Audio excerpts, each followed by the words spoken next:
Assalamualaikum warahmatullahi wabarakatuh. Innal hamdalillah nahmaduhu wa nasta'inuhu wa nastaghfiruh wa na'udzu billahi min shururi anfusina wa min sayyiati a'malina. Man yahdihillahu fala mudhillalah wa man yudlil fala hadiyalah. Asyhadu an la ilaha illallah wahdahu la syarikalah wa asyhadu anna Muhammadan abduhu wa rasuluh. Allahumma salli wa sallim wa barik ala Muhammadin wa ala alihi wa ashabihi ajma'in wa man tabi'ahum bi ihsan ila yaumiddin. Bapak Ibu kaum muslimin, kaum muslimat, jamaah subuh yang dirahmati Allah Subhanahu wa taala. Puji dan syukur kepada Allah Subhanahu wa taala. Berkat rahmat Allah, nikmat Allah, kita masih bisa beribadah kepadanya, merasakan nikmatnya ketaatan, merasakan nikmatnya ibadah kepadanya. Kemudian salawat serta salam semoga selalu tercurahkan untuk Nabi kita Muhammad sallallahu alaihi wasallam dan juga kepada keluarganya, pada keturunannya, kepada para sahabatnya, dan juga kepada orang-orang yang mengikuti sunnah-sunnahnya sampai hari kiamat kelak. Bapak Ibu kaum muslimin, kaum muslimat, jamaah subuh yang dirahmati Allah Subhanahu wa taala. Di hari kiamat nanti ada 7 golongan yang diamankan Allah Subhanahu wa taala dari penderitaan. Apa saja penderitaannya? Di antaranya penderitaan panasnya matahari yang hanya sejengkal atau sehasta dari atas kepala kita. Penderitaan peluh kita, keringat kita masing-masing yang luar biasa banyaknya, sampai ada yang tenggelam dengan keringatnya sendiri. Kemudian penderitaan rasa takut yang luar biasa, takutnya. Tidak ada takut yang lebih takut di hari kiamat nanti daripada hari kiamat nanti menandingi di dunia ini. Kita takut di dunia ini, tapi di hari kiamat nanti akan lebih takut. Dan begitu banyak penderitaan yang lainnya. Ketujuh golongan itu Bapak Ibu disyaratkan oleh Allah adalah ketakwaan. Siapa saja ketujuh golongan tersebut? Yang pertama adalah imamun adilun, pemimpin yang adil. Pemimpin itu memiliki pengaruh yang sangat besar dalam kehidupan ini, di dalam kehidupan bermasyarakat dan negaranya. Kesalahan dalam pengambilan keputusan itu akan membawa musibah, dan benarnya akan membawa rahmat, membawa kebahagiaan. Keadilan bukanlah perkara yang susah, karena sesungguhnya keadilan selalu hadir di dalam hati yang paling kecil. Hanya saja manusia sering mengabaikannya, pura-pura tidak mendengarkan bila hati kecilnya berbicara. Keadilan semakin mudah terlaksana apabila ditemani dengan kesederhanaan, dengan ketulusan hati. Ada kisah sahabat Umar bin Abdul Aziz ketika menerima tamu di rumahnya, menjadi sebuah pelajaran yang berharga untuk kita semuanya. Tidak hanya bagi pemimpin formal, tetapi bagi semua manusia. Bisa kita ambil kisah dari sahabat Umar bin Abdul Aziz. Suatu malam ketika Umar sedang sibuk bekerja di rumahnya, di ruangannya, datanglah teman lamanya sebagai tamu. Umar pun menyapa dan menanya, "Engkau kesini mau berbicara urusan apa? Soal pribadi atau soal negara?" Tamu itu menjawab, soal pribadi. Umar pun beranjak untuk mematikan lampu penerangan di ruangan tersebut. Tamu itu agak bingung. Dia pun bertanya, "Wahai tuanku, mengapa engkau padamkan lampu? Bukankah kita ingin berbincang-bincang, ingin ngobrol, ingin banyak yang kita sampaikan?" Umar menjawab, "Sedari tadi aku bekerja di ruangan ini untuk negara.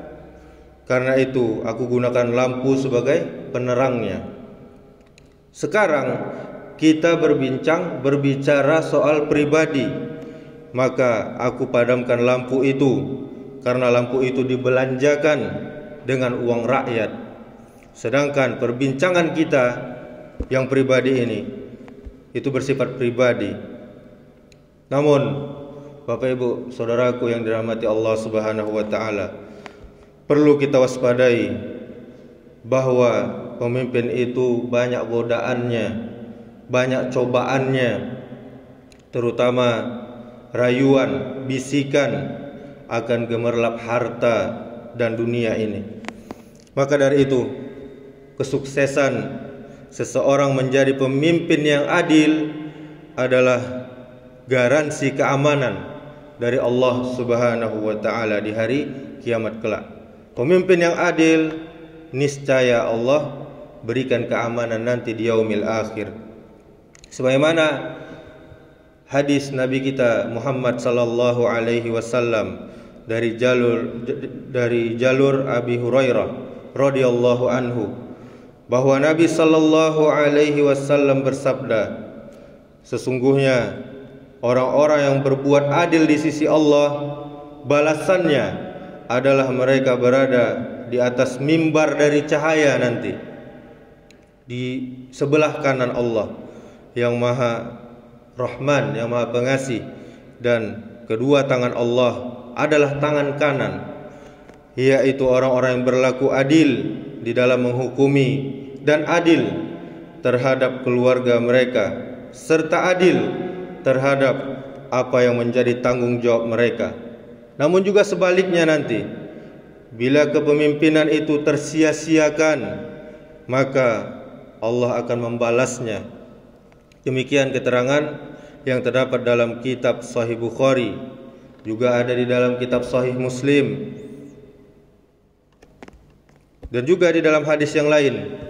Rasulullah sallallahu alaihi wasallam bersabda, tidaklah seorang hamba diberikan oleh Allah untuk mengurusi perkara rakyat manusia yang banyak, kemudian dia mati dalam keadaan menipu rakyatnya, kecuali Allah akan mengharamkan surga bagi dirinya. Sangat tegas ancaman dari Nabi kita sallallahu alaihi wasallam. Kemudian yang kedua dari 7 golongan tersebut Bapak Ibu, yaitu asyab nasya'a fi ibadatillah, yaitu anak muda yang tekun beribadah, yang taat beribadah kepada Allah Subhanahu wa taala. Pemuda adalah harapan dari segala-galanya, harapan agama ini, harapan negara ini, perjuangan bangsa ini di masa penjajahan itu dipenuhi dengan pemuda. Pemuda di Ponegoro, pemuda Imam Bonjol, pemuda Pattimura, dan lain-lainnya. Begitu juga kemerdekaan bangsa ini pun juga terlahir dari seorang pemuda Soekarno, pemuda Hatta, dan teman-temannya yang lainnya. Sungguh beban pemuda sangatlah berat. Bukan itu saja, perlu kita fahami bahwa masa depan Islam di Indonesia ini juga tergantung di tangan pemuda.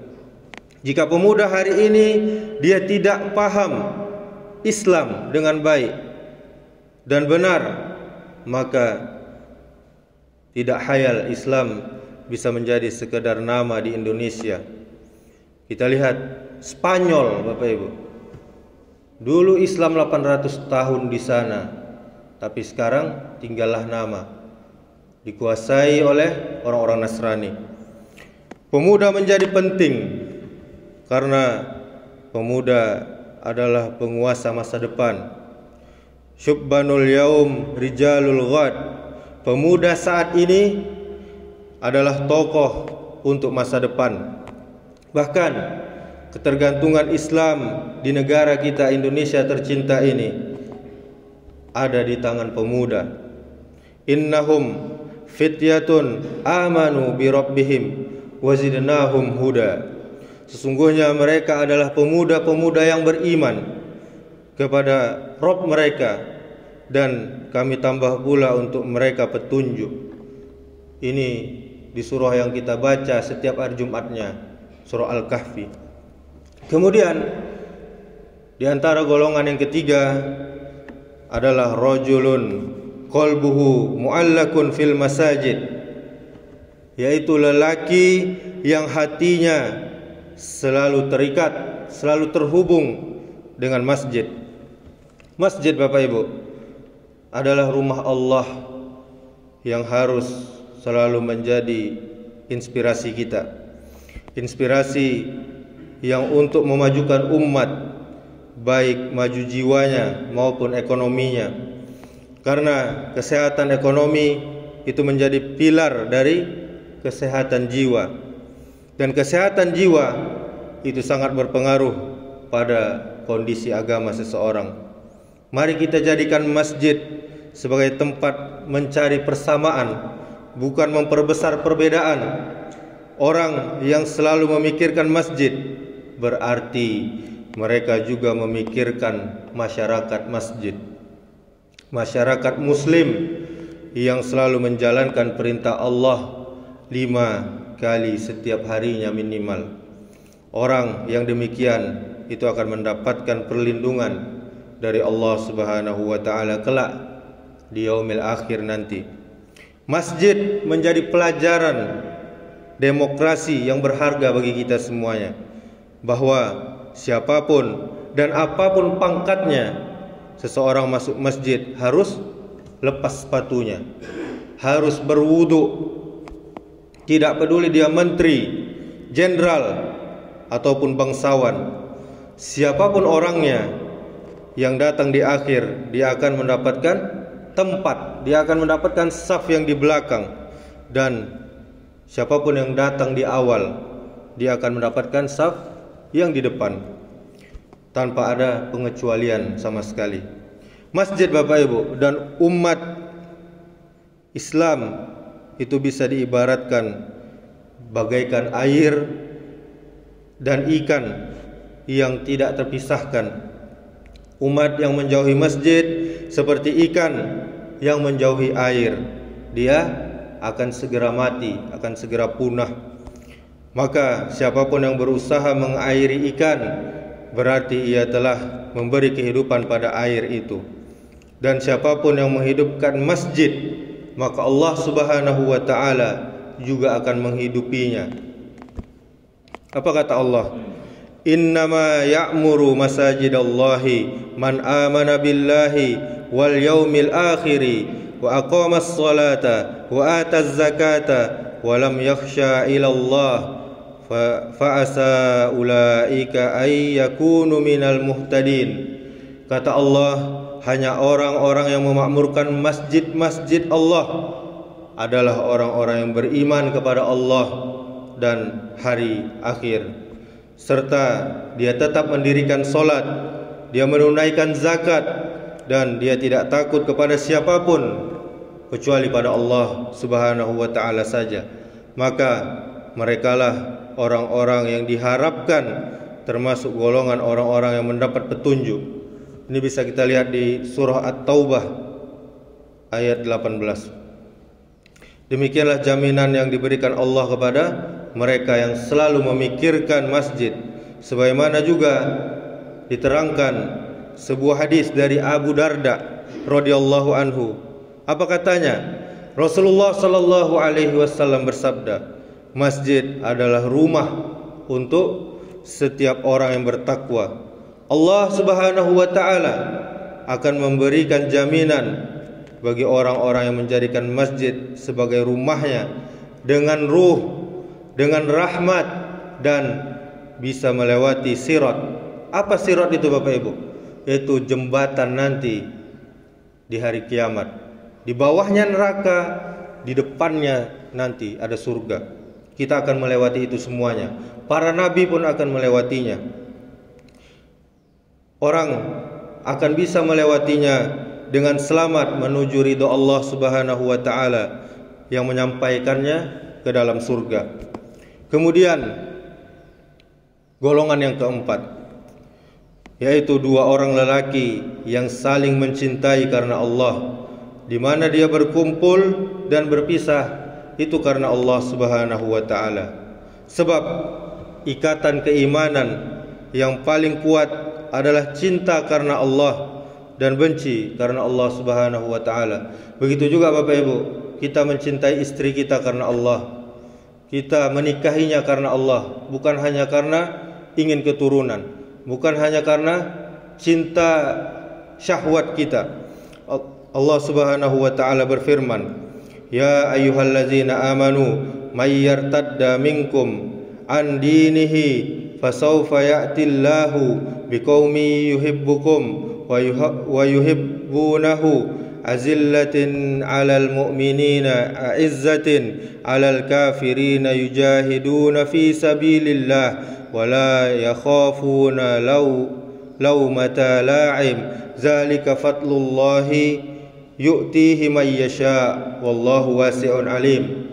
Allah Subhanahu wa taala berfirman, "Wahai orang-orang yang beriman, barang siapa di antara kamu yang murtad, yang keluar dari agama Islam, maka kelak Allah Subhanahu wa taala akan mendatangkan suatu kaum yang Allah mencintai mereka dan mereka pun mencintai Allah Subhanahu wa taala, yang bersikap lemah lembut kepada orang yang beriman, orang mukmin, yang bersikap keras terhadap orang-orang kafir, yang berjihad di jalan Allah, dan yang tidak takut kepada celaan orang yang suka mencela. Itulah karunia Allah yang diberikannya kepada siapa yang Dia kehendaki, dan Allah maha luas pemberiannya, lagi maha mengetahui. Kemudian golongan yang kelima Bapak Ibu, seorang lelaki yang diajak oleh seorang wanita untuk berbuat mesum dengan dirinya. Dia bukanlah wanita biasa. Wanita yang mengajak itu bukan wanita biasa, namun dia adalah wanita yang memiliki kedudukan dan jabatan yang tinggi, dan Allah Subhanahu wa taala memberinya kecantikan yang membuat dorongan fitnah semakin besar dan ketertarikan hati semakin kuat. Kemudian lelaki yang diajak berzina tadi itu berkata, "Sesungguhnya aku takut kepada Allah." Begitu juga sebaliknya. Jika terjadi pada diri seorang perempuan hal yang seperti ini dan dia berani menolaknya, sungguh Allah mengamankan dia di hari kiamat nanti. Ini kita teringat pada kisah Nabi Yusuf. Nabi Yusuf mendapat predikat manusia tertampan di dunia, dan yang mengajaknya juga bukan orang sembarangan, istri raja, dan dia menolaknya. Dia takut kepada Allah Subhanahu wa taala, maka Allah berikan jaminan nanti dia di hari kiamat. Dan juga terdapat riwayat yang sahih ketika seorang wanita solihah akan berangkat ke sebuah tempat yang jauh bersama kafilahnya, maka seorang lelaki mengikutinya karena dia menyukai wanita itu. Beberapa lama kemudian semua orang mulai tidur, namun wanita itu masih duduk dan belum tidur. Kemudian lelaki tadi mendekat kepadanya dan mengajaknya untuk berbuat keji, berbuat zina, karena semua orang telah tidur. Maka wanita itu berkata kepada lelaki itu, "Apakah engkau yakin semua orang sudah tidur? Dan engkau yakin tidak ada orang yang melihat kita?" Maka lelaki itu pun kembali meyakinkan bahwa semua orang telah tidur, dan berkata kepada wanita itu, "Betul, semua orang telah tidur." Maka wanita itu berkata, "Apakah Allah tidur? Apakah Allah tidak melihat kita?" mendengar ucapan wanita itu, maka lelaki itu tertunduk malu dia, dan dia berkata, iya betul, Allah melihat kita. Wanita itu berkata lagi, jika Allah melihat kita, apakah engkau tidak malu kepada Allah hingga engkau mengikutiku dari tempat yang jauh untuk berbuat hal yang keji itu kepadaku? Dan jika engkau meninggal saat ini, apa yang engkau jawab di hadapan Allah? Maka lelaki itu menutup mukanya karena malu, lalu kemudian dia pergi. Setahun kemudian terdengar kabar bahwa telah wafat seorang wali Allah, orang yang membela agama Allah, orang yang menetapkan ajaran Allah, menjaga ajaran Allah, dan puluhan ribu orang yang mengantar jenazahnya ke pekuburannya. Dan setelah itu ditanya, siapakah wali Allah tersebut yang telah meninggal tersebut? Ternyata dia adalah lelaki yang telah bertaubat di tangan wanita tadi. Lelaki tadi bertaubat di tangan wanita tadi. Kemudian Allah mengangkat derajatnya sehingga dia menjadi wali Allah Subhanahu wa ta'ala. Bapak Ibu kaum muslimin, kaum muslimat yang dirahmati Allah Subhanahu wa ta'ala. Kemudian yang keenam, di antara golongan yang mendapatkan naungan Allah Subhanahu wa ta'ala, yaitu lelaki yang bersedekah dengan sembunyi-sembunyi hingga tangan kirinya tidak tahu apa yang diberikan tangan kanannya. Itulah yang dimaksud dengan ikhlas, mengerjakan sesuatu tanpa ada embel-embelnya, tanpa ada imbalannya. Jika kita menampakkan sedekah kita, maka itu adalah baik sekali. Dan jika kita menyembunyikannya dan kita berikan kepada orang-orang fakir, orang-orang yang butuh, maka menyembunyikan itu lebih baik lagi bagi kita. Dan Allah Subhanahu wa ta'ala akan menghapuskan dari kita sebagian kesalahan-kesalahan kita, dan Allah mengetahui apa yang kita kerjakan. Bapak Ibu, mengenai keikhlasan, Imam Ibn Rushd pernah berkata bahwa sesuatu yang dilakukan karena Allah, maka itu akan sangat sempurna. Dan barang siapa yang melakukan sesuatu karena yang lain selain Allah, maka akan binasa. Artinya binasa adalah sia-sia. Nanti di hari kiamat bagaikan debu yang berterbangan. Kemudian yang terakhir, yang ketujuh, rajulun zakarallaha khalian fafadat ainahu, yang artinya adalah lelaki yang hatinya selalu ingat kepada Allah Subhanahu wa ta'ala, dan dia selalu mengagungkan Allah Subhanahu wa ta'ala. Dia selalu menyendiri dalam zikir kepada Allah. Dia merenungkan keagungan-keagungan, kebesaran-kebesaran Allah, sehingga dengan merenungnya itu, dengan zikirnya itu, meneteslah air matanya, berlinang air matanya karena rindu kepada Allah Subhanahu wa ta'ala. Allah mengapresiasi orang-orang yang seperti ini.